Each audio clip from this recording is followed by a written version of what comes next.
আসসালামু আলাইকুম। ওয়েলকাম জানাই শিউলিস কুকিং এ সবাইকে। কেমন আছেন সবাই? আশা করি সবাই ভালো আছেন। আমার আজকের পর্বে থাকছে ঈদ স্পেশাল জেলি পুডিং। খুব সহজভাবে এই জেলি পুডিংটা তৈরি করব আর শেয়ার করব আপনাদের সাথে। আশা করি আপনাদের ভালো লাগবে। চলুন দেখে নিই কিভাবে এই জেলি পুডিং তৈরি করতে হয়। জেলি পুডিং তৈরি করার জন্য লাগবে জেলি। আমি এখানে একটি হাঁড়ি নিয়েছি আর নেব 2 কাপ ফুটন্ত গরম পানি। জেলি মেশানোর জন্য ফুটন্ত গরম পানি লাগবে। পানি নিয়ে নিয়েছি। এখন আমি এখানে নেব 1 প্যাকেট জেলি আর এটা লেমন ফ্লেভারের জেলি।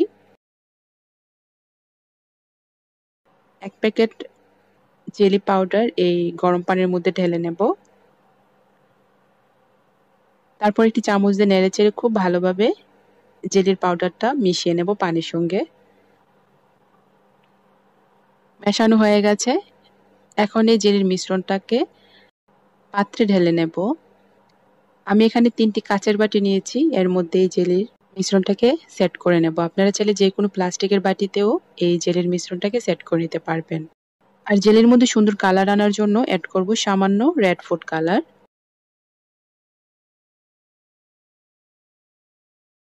আর অ্যাড করব সামান্য গ্রিন ফুড কালার।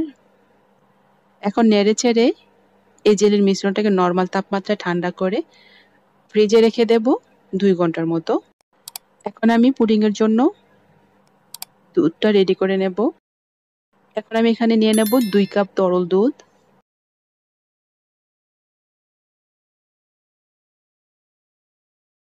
2 কাপ তরল দুধের জন্য লাগবে হাফ কাপ চিনি।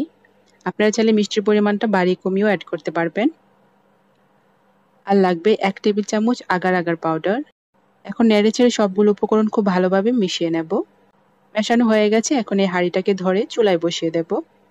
চুলার জালটাকে মিডিয়াম টু লোয়ের মাঝামাঝি রেখে অনবরত নেড়েচেড়ে এই দুধটাকে রান্না করে নিতে হবে। দুধটা রান্না করা হয়ে গেছে। এখন আমি চুলা থেকে নামিয়ে নেব। এখন আমি ফ্রিজ থেকে জেলিগুলো নামিয়ে নিয়েছি। এখন একটি ছুরির সাহায্যে জেলিগুলোকে কেটে নেব। জেলিগুলো কেটে নিয়েছি। এখন এই বাটির মধ্যে আমি এই পুডিংটা সেট করব। এই বাটির মধ্যে একে একে জেলিগুলো ঢেলে নেব। আপনারা চাইলে যে কোনো শেপের বাটিতেও এই জেলিটা সেট করে নিতে পারবেন।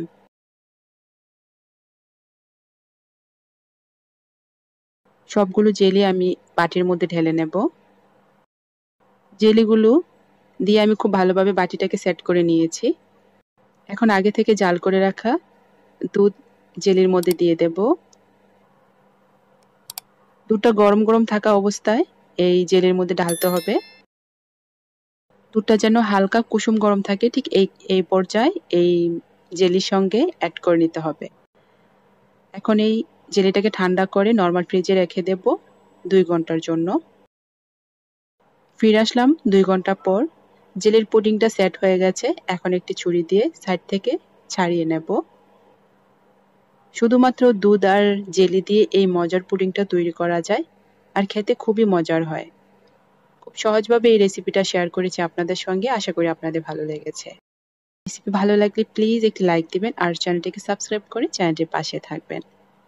এখন একটি বাটিতে এই পুডিংটা ঢেলে নেব। দেখুন কতটা ইয়ামি হয়েছে। এই পুডিংটা দেখতে শুধু সুন্দর নয়, খেতে অনেক মজার। আপনারা চাইলে আসছে ঈদে এই পুডিংটা তৈরি করে নিতে পারেন, শেয়ার করতে পারেন পরিবারের সবার সাথে। আশা করি সবাই অনেক পছন্দ করবে।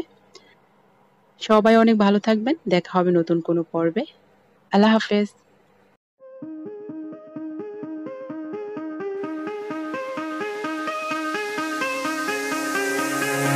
Give me reasons to doubt, try to keep me down, but I'll put the flame out, you can't get to me. Throw your sticks and your stones, go break all of my bones.